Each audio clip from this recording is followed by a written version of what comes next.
I've just been sitting here for the last hour, like listening to 9 Inch Nails, and I'm like looking at this chart today, and it's like crazy. We've got this Pluto opposite Venus, and we've got this Saturn, which of course is retrograde in Aquarius, and it is perfectly square this Mars. And then we've got the Sun in Leo that is trine to Chiron in Aries, the wounded healer. And they're perfectly, look at 16 degrees of the Sun is trine 16 degrees Chiron. We got Venus at 26 degrees in Cancer, exactly opposite Pluto at 26 degrees. We've got Mars at 22 degrees of Taurus, square the Saturn at 22 degrees of Aquarius, and those are fixed signs, and all three of these are fixed signs, right? So you've got like this wicked hard energy, this stubborn energy, and it's like, it's so hateful. It really is. And I pulled cards even. I was like, what is going on here? And it's perfect. I mean, like, why wouldn't I want to listen to 9 Inch Nails, right? It's like, you've got this opposition, and it's like so fixed and so stubborn, right? And this Pluto, it's like your relationships. It's like, I wonder, because I have so many personal stories from the last 24 hours of like people, including myself. It has been everything I can do to not react in like an ugly way, like the littlest things just are just bubbling up to the surface and making me feel so super annoyed. And like my daughter called me at 1:30 this morning, like not like, it's almost 1:30 now. Well, I guess it's 11 p.m. But so like last night, she called me in the middle of the night, and she was like, Dad and his boyfriend are arguing, and they punched a hole through the wall. And I was like, oh my God, that's what I'm talking about, right? Like, that is exactly what I'm talking about. So I'm just sitting here playing with these markers because I like to print this out in black and white so I can put in my own colors. That's kind of silly, I guess. But, and actually, what's missing is right here at 16 degrees of Gemini is Pallas Athena. Yo, Pallas is there. Oh, what is her symbol? What is her symbol? I can't remember. But she makes, like, right here at 16 degrees of Gemini, she makes a perfect sextile. She's a strategist. And she's a warrior, right? Like, think about it. Pallas Athena, like Athena, warrior princess, okay? Like, that's who we're talking about. So, what is all of this? It's like in Aries, you know, you have this energy of like wanting to assert yourself, you know. It's like Leo and Aries, right? It's like that fire energy. You want to assert yourself. You want to just go for it. You want to move forward and express who you are and not have to be so held back, right? But, you know, we've got that Mars. Where is he? In Taurus. And he's square Saturn. And it's just like, no matter how hard you try, you can't plod forward because Mars is in Taurus anyway.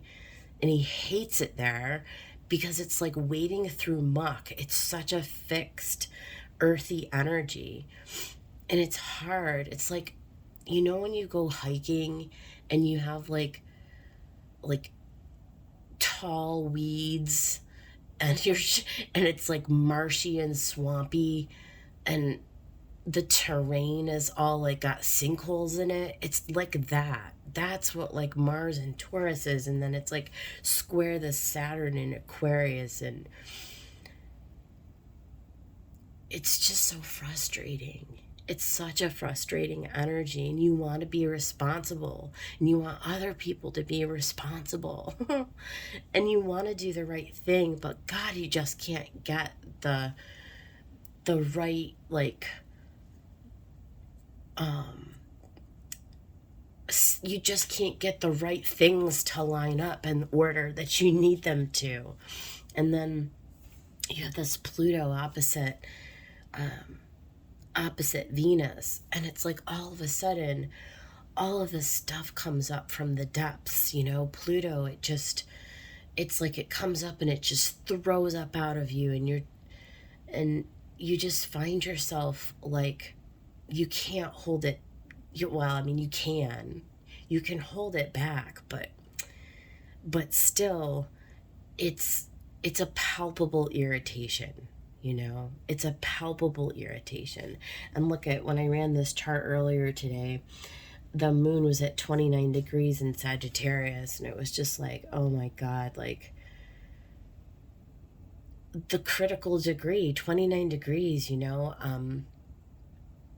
It's like Jupiter is the planet that rules Sag, and Jupiter, where is he? Is right here climbing into, you know, well, he's retrograde now, but he's well into Aries. So again, it's that impetuous, like, I want to say what I want to say. I want to feel what I want to feel.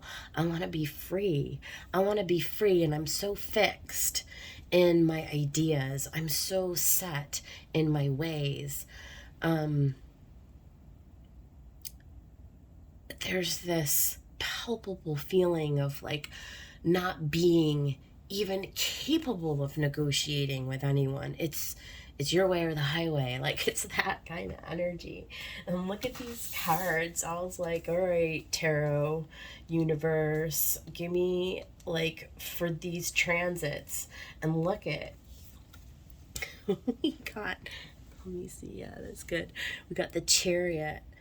So there is Venus in Cancer, right? We got the Page of Wands, which is Aries. And we got the Devil, which is Capricorn. So this is your opposition between Capricorn and Cancer. It's right there. It's the Devil. It is absolute anarchy. It is a breakdown. It's like wanting to ride roughshod, right?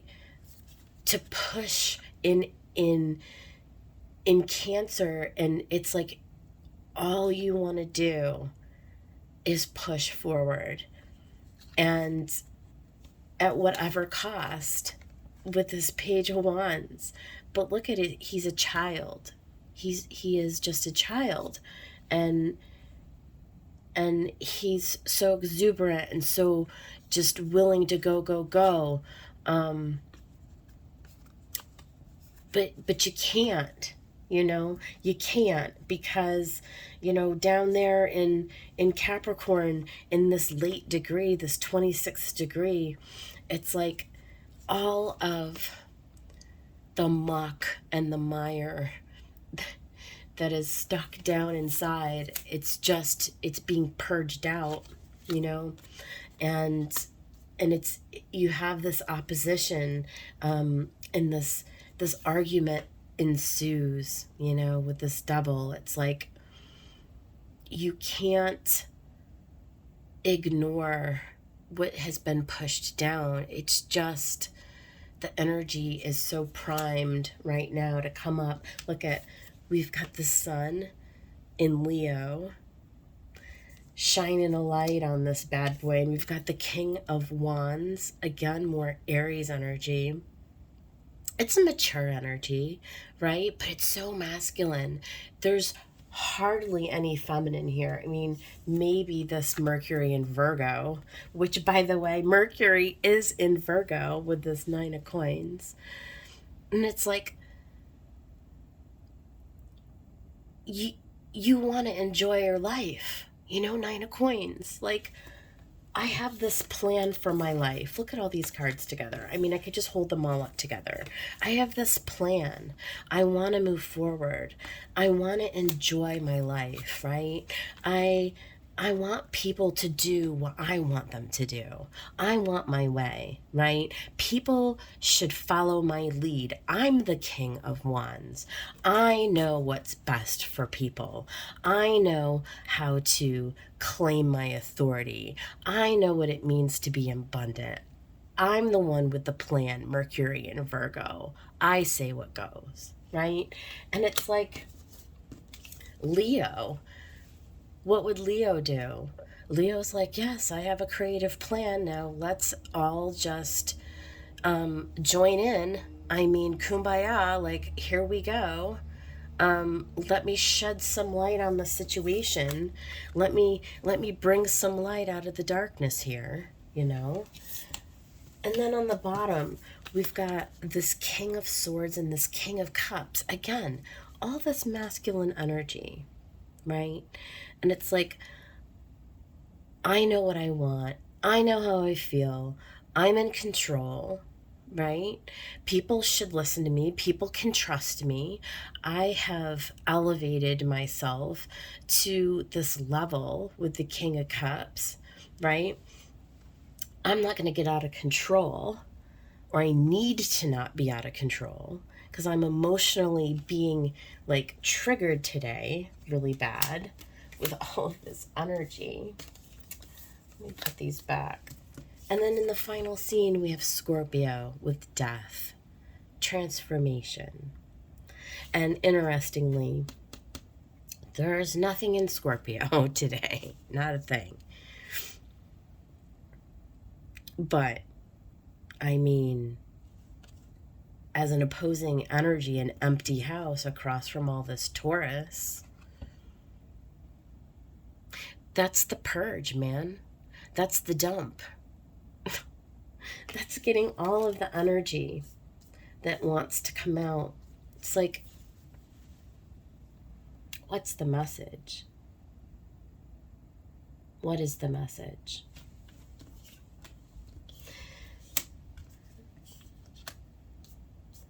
First of all, patience, right?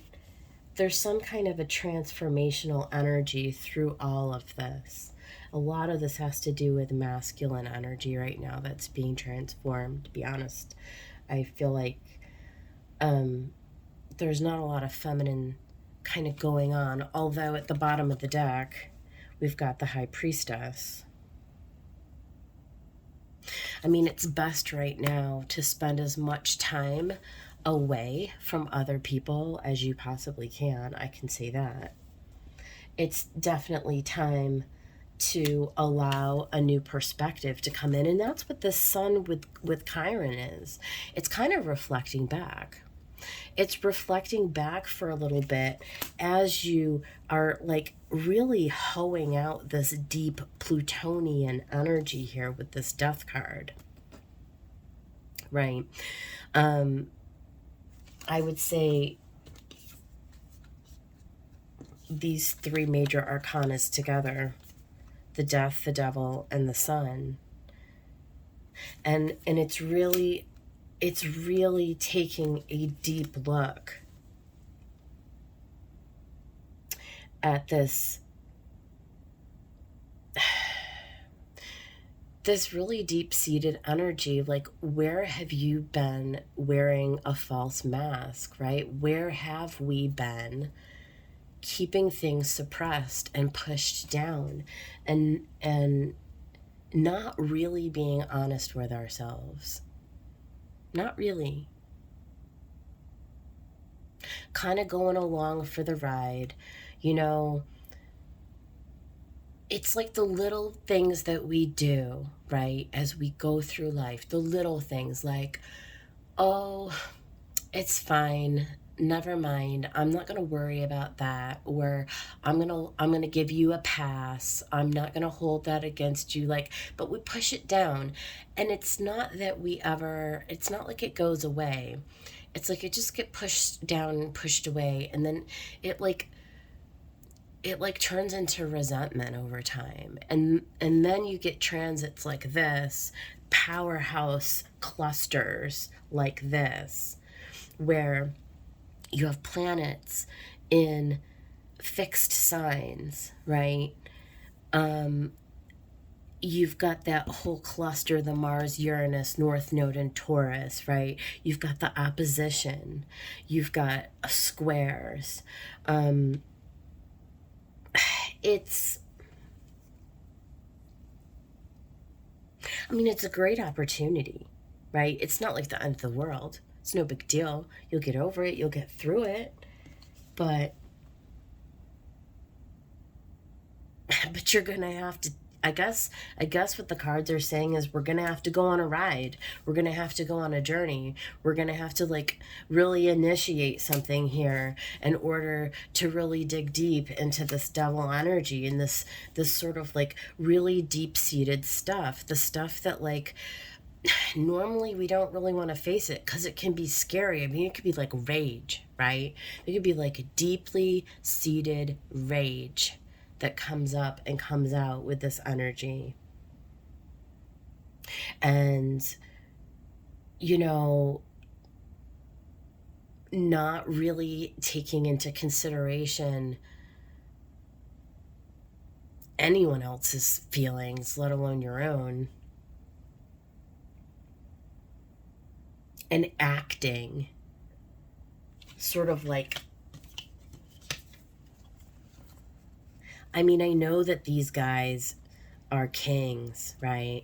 I know that they're, standing in their authority and that they're supposed to be mature fellows.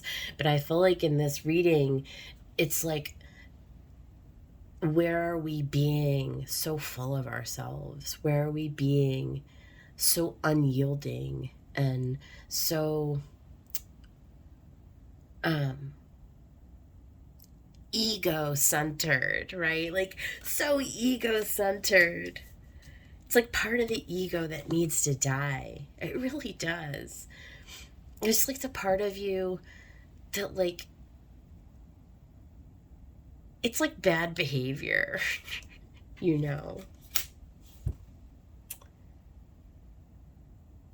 selfish behavior. And it's weird. It's hard for me to even say that because in so many ways, we need to learn how to be selfish, right?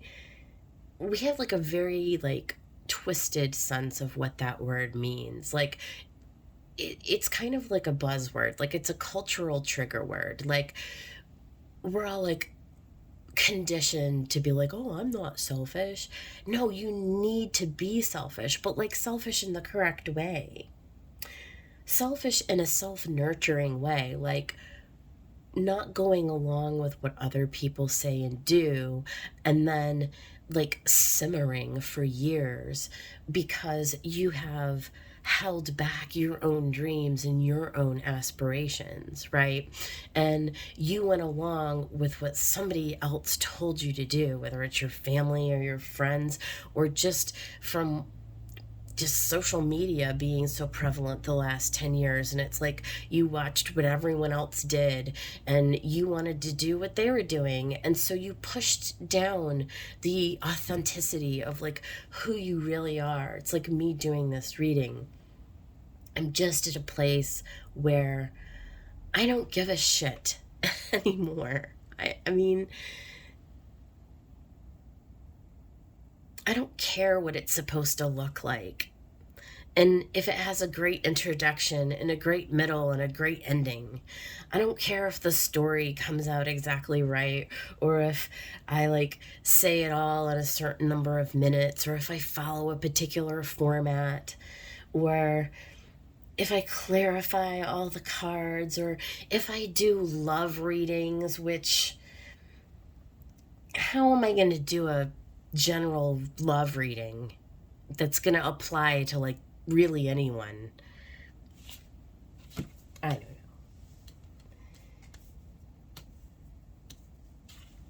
Not to get off on a tangent, but seriously. The High Priestess is the key to this whole thing. It's like really needing to go in, really need to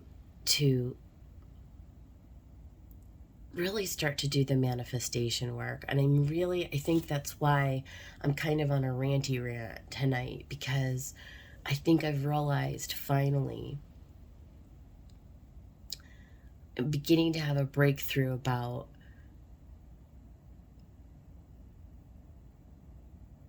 what it means to follow your own creation, what it means to really use the energy that's available to us and the connection to our guidance, to our own inner guidance. And, you know, whatever's going on outside of us, be damned. It doesn't matter. You know, there's something that wants to push through this. There's something that wants to be enlightened. This Leo season is slowly but surely turning into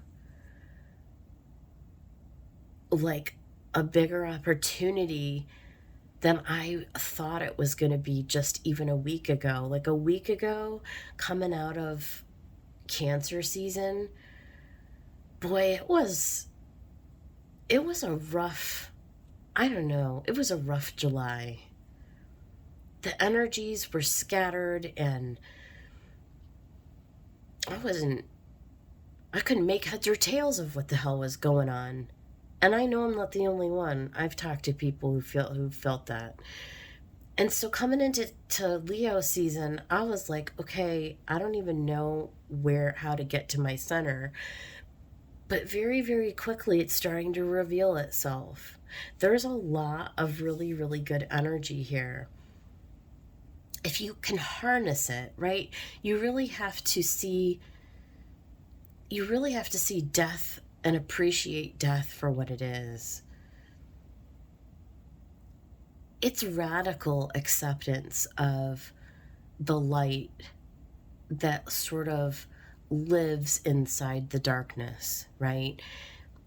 There's an illumination inside of that blackness, inside of that muck and that mire, those pitfalls, those sinkholes, that quicksand. There's something to be found inside of that. And I feel like it's starting to show itself here. If only I could articulate it better.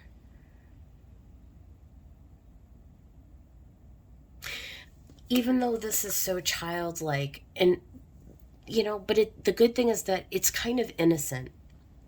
You know, the Page of Wands, he's so like ready, or she, he or she, is so ready to just say, screw it.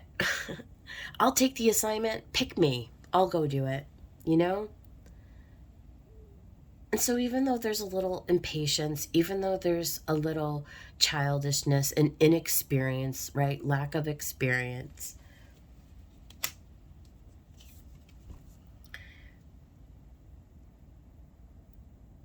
there's this need, this desire, this compulsion to rip that devil energy apart. It's like, I'm not going to be chained anymore. And the Chariot is so successful, and I love that it was the first card out. You always got to look at the first card and the last card. And this is really it. This is you going on a journey and really overcoming something really, really large. Major arcana is not like small stuff. This isn't small potatoes. And so, yeah, it's going to be ugly along the way. Are you going to fight with some people? Yeah. Maybe you need to let some relationships go. That's always a possibility. Maybe you and some of your friends will be out of season for a little while. That's okay. Maybe they need to go do some work. You need to go do some work. And it needs to be individual. It needs to be a solo journey for a little while. Right? In order to get to a place that's abundant, that's beautiful, that's flourishing, that's blooming, that's in full bloom, to really tap into the energy of the creative Leo. Right? And then, of course, the smart Virgo. The Virgo who knows how to put in the work, right? Who knows everything about how to be a service to humanity, knows how to be the one that sacrifices themselves for the greater good. This is about reclaiming your sovereignty. This is about identifying where you want to go, where you need to go, what you're designed to be doing. We have to be able to enjoy life. It can't just be all, being chained and tied and bound to what everyone else is doing. It just can't be about that.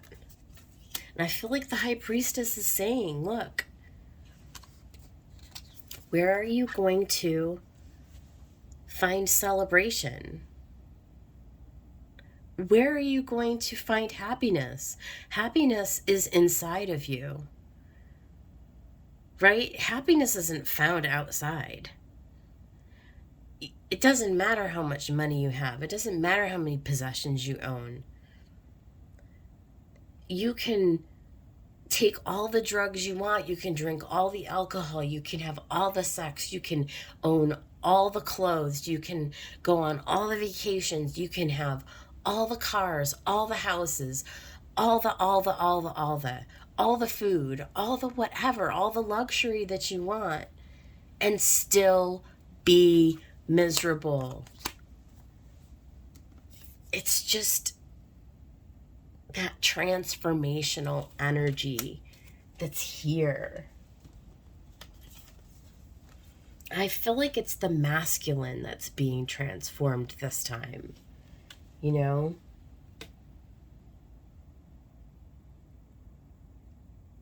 Yes, we have to transform our mind. Yes, we have to acknowledge our emotions, and we have to come in a centered way. We have to learn how to do that.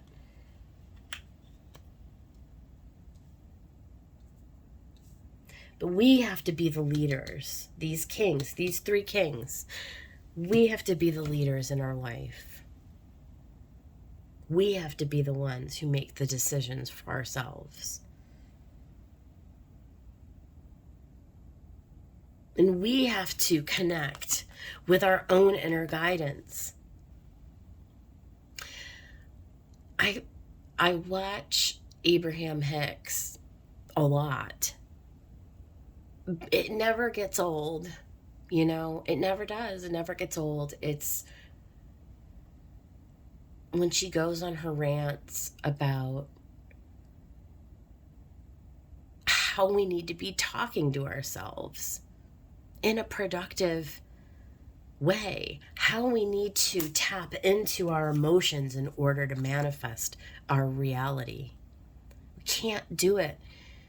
We can't do it by listening to somebody else. We can't do it by reading text. We can't do it by listening to other people.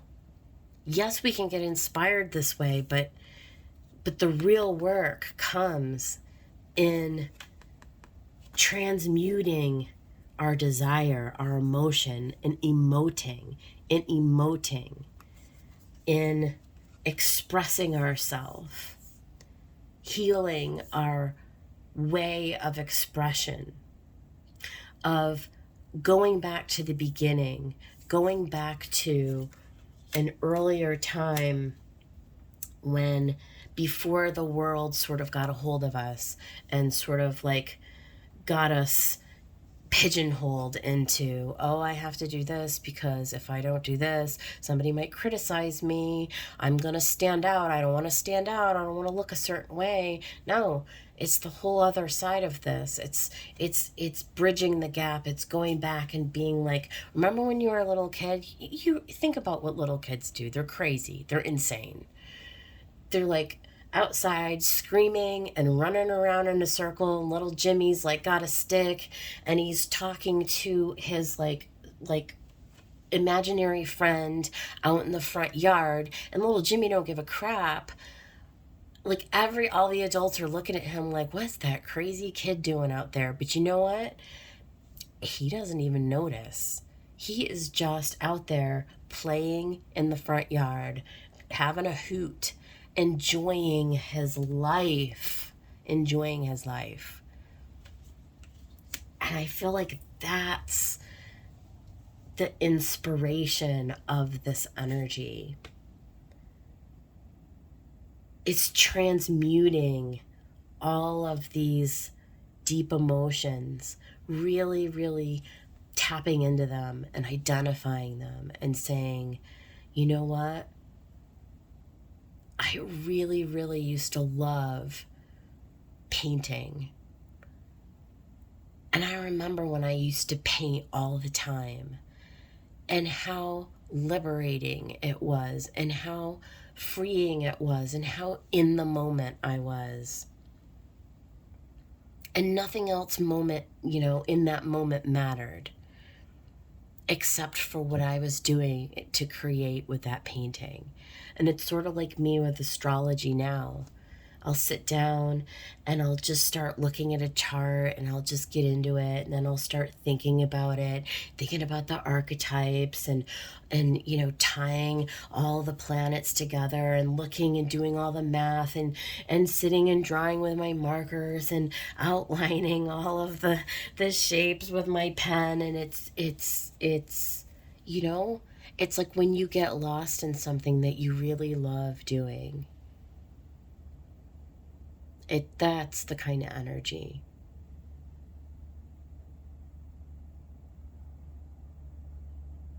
Freeing yourself.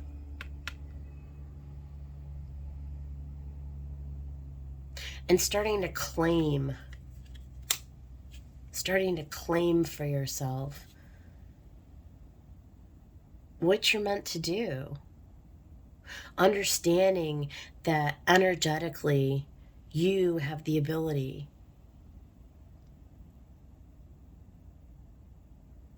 to break through whatever that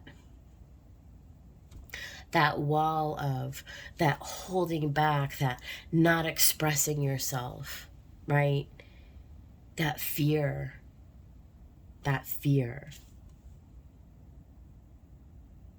Breaking through those fears, breaking through those chains, standing in your authority. You're the leader of your life, right? Like,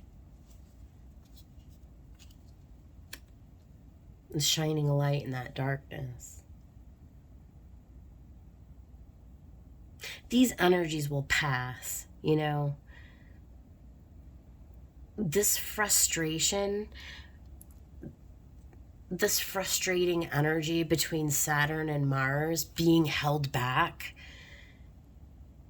it's here just so you can find a way to get around it. This Sun Chiron Pallas Athene is you finding a way through. It's you saying yes in spite of this obstacle, in spite of bad weather or like me not having a car for the last 9 months when I got into a car wreck last November, right? And then today I went and picked up a car from my brother's house that I'm going to be able to use for the next year. And it's like, there's something energetically here about once you acknowledge the obstacle, once you acknowledge the disappointment, once you acknowledge what's been buried so deep and you excavate it, then you have, it's like this miracle. It's just like a miracle shows up. There's this creative miracle that shows up, and all of a sudden it's like a breakthrough, and you're shown another way. This is how I can overcome this obstacle. I didn't think of it before, but it's like the energy wants you to work with it so that it can show you. It can show you how to be abundant. It can show you where you need to shine, where the growth is trying to like come up through the cracks. It's trying to open you, right? So that the transformation can happen. That's the energy that we're in right now. I'm really excited. So, I mean, we're halfway through Leo season. We're already halfway through Leo season. But I feel like the next 2 weeks, get out of here. I mean, I don't know.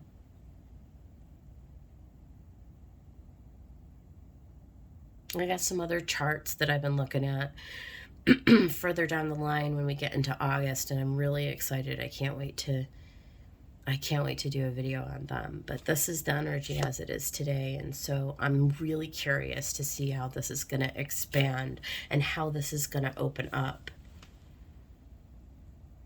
Don't be surprised if it's really, really hard to get along with people right now. Give people some extra latitude. Like, honestly, I feel like, I mean, it's hard when you live with people sometimes because they just get on your nerves because they're just in your environment a little bit too much. But it'd probably be best to sort of give people a little extra space right now, because this is obviously going to impact. I mean, certain people will be impacted more than others. If you have something near 16 degrees of Leo, 16 degrees of Aries, so if you're like sun, moon, ascendant, if you have anything in this cluster of Taurus, that could be. I feel like if you have something around 16 degrees of Gemini, I feel like that's a fortunate position. I feel like you'd be doing okay there. I definitely think that anyone who is an Aquarius has been having a difficult time just in general this year, just because of Saturn being where it is. But, you know, that's speculation. I'm sure it's different for everybody. But,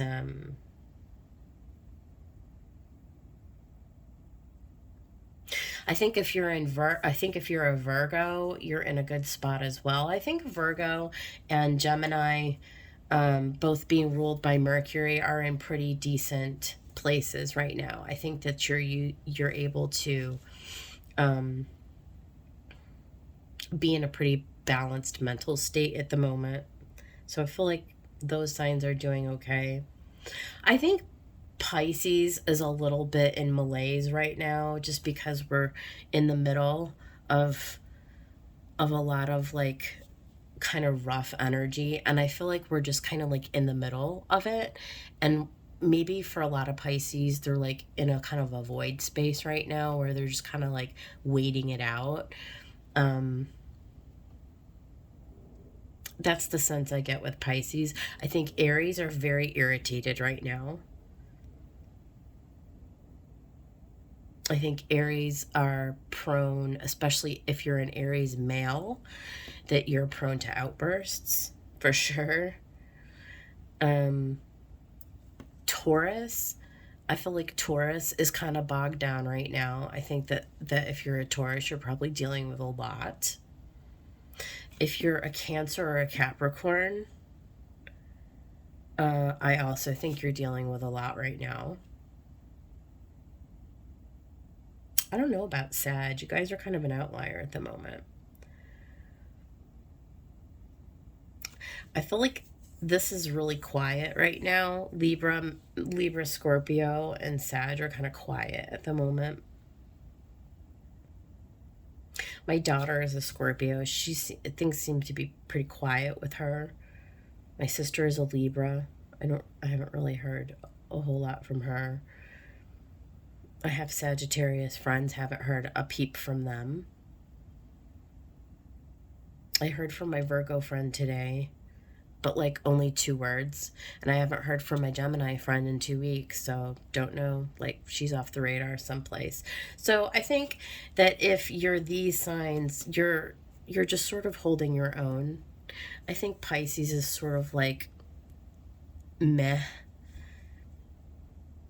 I think Aquarius has got it rough right now. I think Aries has got it rough. I definitely think that Taurus has it rough.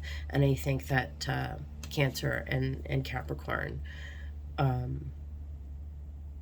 are being challenged right now. That's my official take on it. So, yeah. Well, it's been fun. We'll see what the next one brings.